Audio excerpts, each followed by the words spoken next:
So, hi guys, welcome to the next video in which we'll be discussing about unlawful assembly.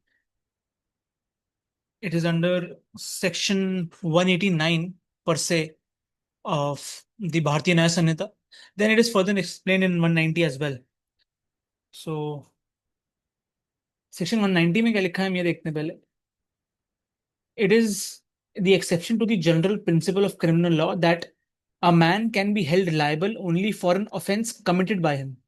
Under 149, a man can be held liable upon the proof of membership of unlawful assembly alone. If animated by a common object, it is immaterial whether he actually participated in the commission of the crime, provided he knew that the offense was likely to be committed in pursuance of common object. Right? For 141 is now 189(1) and 142 being a member of unlawful assembly and 143 which is punishment for 142 eventually. आप देखिए मैं आपको बता रहा हूँ लेकिन BNS साथ में खोल के पढ़िए please. Right, are merge into the same section which is 189(2). Merge हो गया पूरा अनलॉफुल असेंबली का पूरा जो क्राइम लिखा हुआ था under IPC, that has been merge into 189. तो एक बार वो जरूर देखिएगा. 189(1) में डिवाइड कर रखा है in respect to property alone. Right, और कहाँ कहाँ पे पॉसिबिलिटी ऑफ वायलेंस हो सकती है वो भी लिखा गया है. वो 189(1) के अंदर प्रोस्पेक्ट्स लिखे गए हैं ABCDE में. ठीक है, ए में क्या लिखा हुआ है? That a person is 5 or more persons are overawing criminal force and they show criminal force eventually. Right. B, 5 or more persons resist execution with it, which is in respect to law and legal process. C, 5 or more persons they having mischief, criminal trespass or other offense in relation to property alone. Property alone का ध्यान रखना है. Right. Then E, by means of criminal force or by the show of criminal force. E part में ये लिखा गया है. Right. The underlying principle of section 189(1) is that the law discourages tumultuous assemblage of men to preserve the public speech. यहाँ पे लिख देता हूँ मैं आप लोगों के लिए. यहाँ लिख देता हूँ tumultuous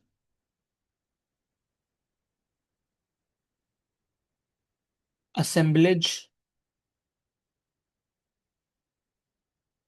of men, right, to preserve the public peace.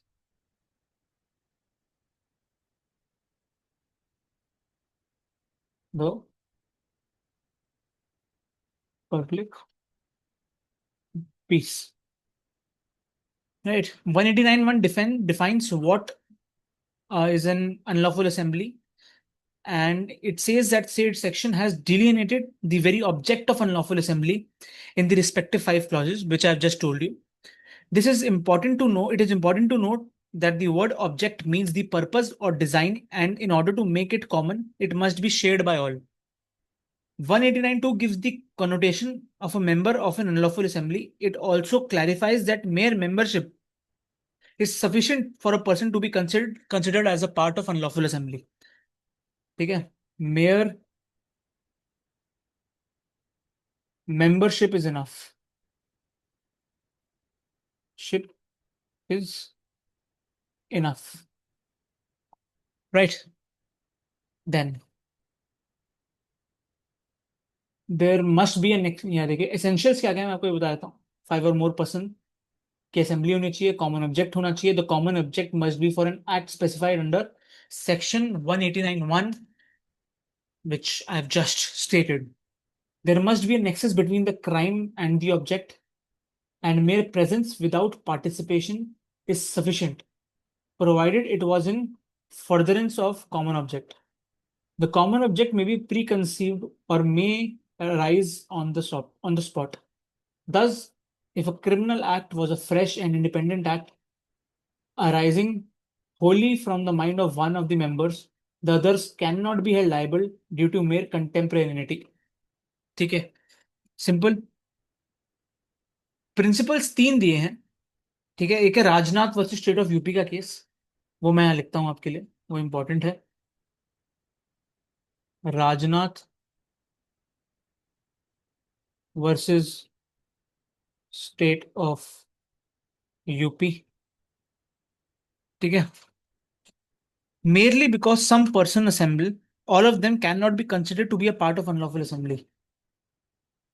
Right? Merely if some people assemble,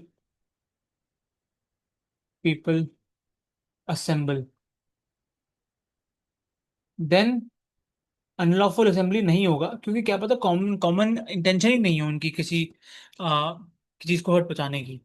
right. It can not be laid down as a general proposition of law that unless an overt act is proved against a person who is alleged to be a member of unlawful assembly, it cannot be said that he is a member of the assembly। ठीक है, overt act होना बहुत जरूरी है। Overt act होना बहुत जरूरी है। The only thing required is that he should have understood that the assembly was unlawful and was likely to commit any of the acts which fall under section 189(1)। Required यही है, unlawful होनी चाहिए assembly, unlawful होनी चाहिए assembly. ठीक है। And that should fall under section 189(1)। ठीक है। It's very important to understand that. Right. Common object क्या होता है हम ये देख लेते हैं। ठीक है। एप्लीकेशन बेस्ड क्वेश्चंस में आ सकता है। What is common object? Common object. ठीक है। It might be incidental to और नेसेसरी फॉर अटेनमेंट।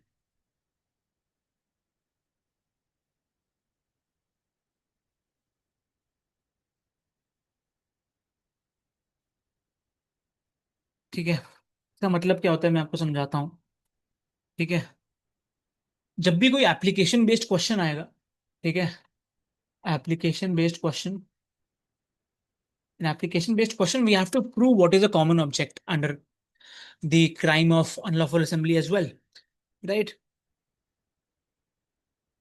जब भी फॉर एग्जांपल मैं, मेरे साथ है राव, मेरे साथ है सूर्य, मेरा नाम है आदित्य, मेरे साथ है सूर्य, मेरे उसके साथ है नीरज और रजत, और एक और ले लेते हैं हम, अश्विनी। ठीक है, हम 5 लोग हैं। साथ में ले लो अक्षय, 6 लोग हो गए। ठीक है। 6 लोगों का हम बैठ के चाय पी रहे हैं। ठीक है, चाय पीते पीते हमारे सामने से जा रहा है आ, बिक्की, और हम 5 से हेट करते हैं। ठीक है। बट बट ठीक है, हम हेट करते हैं, हमने कुछ नहीं किया। एट दिन बिक्की का एक्सीडेंट हो गया। ठीक है। हमारे दिमाग में एक मैलिफाइड इंटेंशन आई थी, लेकिन कुछ हुआ नहीं उसके अटेनमेंट के लिए। ठीक है, तो यहाँ पे कोई क्राइम नहीं होगा। इंसिडेंटल ही जो हमारा क्या कहते हैं कॉमन ऑब्जेक्ट था वो इंसिडेंटल था। ठीक है। लेकिन जो अटेनमेंट हुई उसकी वो किसी और मीन्स के थ्रू हुई। ठीक है, इस वजह से वो एक बीच में दरार आ गई और ये दोनों ऑब्जेक्ट जो कॉमन ऑब्जेक्ट के थे वो प्रूव नहीं हो पाए। ठीक है, तो यहाँ पे कवि ये कह रहा है, but at the unlawful assembly का जो क्राइम है उसमें ये सब चीजों की जरूरत नहीं होती। ठीक है। It must be for an act specified under section 189(1), जो मैंने आपको भी बताए थे ना, 5 एक्ट्स। ठीक है। पब्लिक सर्वेंट के अगेंस्ट कुछ कर रहे हो तुम, ठीक है, क्रिमिनल फोर्स दिखा रहे हो, रेजिस्ट कर रहे हो लीगल प्रोसेस को। ठीक है। फॉर एग्जाम्पल वहां से पुलिस की गाड़ी जा रही है। ठीक है। ठीक है, अब पुलिस की गाड़ी हमने रोक दी। ठीक है, पुलिस की गाड़ी जब रुकी ना, तब हमारा अनलॉफुल असेंबली सही माना जाएगा, कि प्रूव हो जाएगा। तो ये मैंने आपको बहुत ही बेसिक सा एग्जांपल दिया है। मैं आपको आईपीसी बीएनएस के थ्रू एग्जांपल्स समझाने की कोशिश करता हूँ। ठीक है। जस्ट अ सेकंड, 189 बताता हूँ मैं आपको।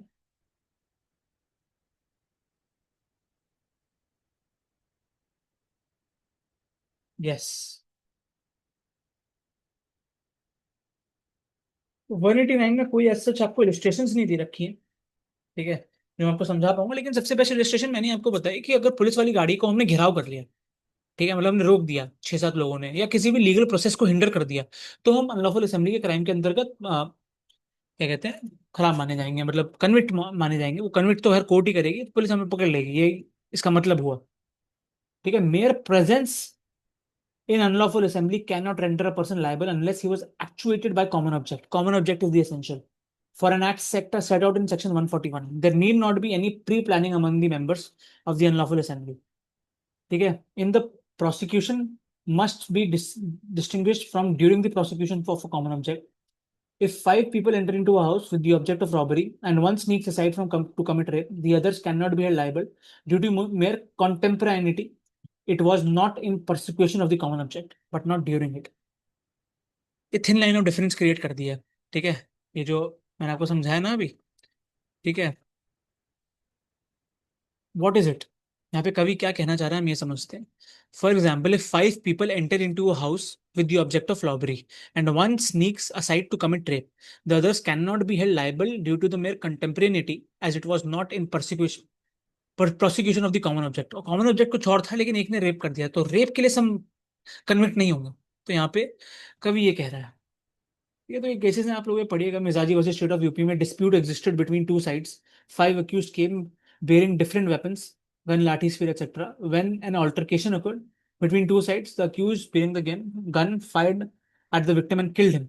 To meet the requirement under section 149, it is necessary that other members knew that an offense of nature of the one committed was likely to be committed in prosecution of the common object. That is what the Kavi was trying to say here.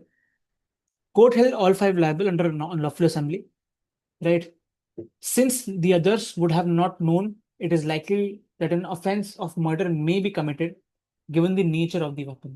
Given the nature of the weapon, तो nature of weapon भी बहुत important prospect हो जाता है in these cases. अब distinction देखते हैं 34 और 49 में, 149 में, मतलब जॉइंट लाइबिलिटी और जो 190 149 हमने अभी पढ़े हैं। जॉइंट लाइबिलिटी में is a rule of evidence and enunciates the principle of joint liability but does not create an offence. ठीक है, यहाँ पे ऑफेंस क्रिएट नहीं होता। अनलॉफुल असेंबली अपने आप में एक बहुत सब्सटैंटिव ऑफेंस है। ठीक है, section 35 requires more than one person and under section 190 more than five members are required. Principal element is common intention. ठीक, इसमें ऑब्जेक्ट है, उसमें इंटेंशन है, इसमें ऑब्जेक्ट है, इस बात का हमें ध्यान रखना है। ठीक है, common intention presupposes prior consent, however proximate to the commission of the crime. Right? Common object does not require prior consent, thus it is broader in amplitude. Commission may be spontaneous at the same time as well. It does not penalize similar intention. Section 35, which is मैं लिख देता हूँ यहाँ पे, joint liability. Liability. ठीक है, penalize similar intention. Some participation is necessary, right? ठीक है, and common intention can be to commit any crime. Common object must be under crime mentioned under 141। ठीक है, जो मैंने आपको बताया ना 189 वन के अंतर्गत जो लिखे गए थे वो यहाँ पे कभी कह रहा है, 141 नहीं है, ये आईपीसी की बात कर रहे हैं यहाँ पे। ठीक है, it penalizes similar intention if the object was common or the parties knew the offense likely to be committed. Participation is not required, mere membership is sufficient। ठीक है, इसमें सम पार्टिसिपेशन इज नेसेसरी। तो ये डिफरेंसेस क्रिएट हो गए joint liability और unlawful assembly में। आशा करता हूँ कि आपको ये वीडियो पसंद आया। अगला हम पढ़ेंगे offences against public tranquillity in the next class. Thank you, have a great day ahead, bye.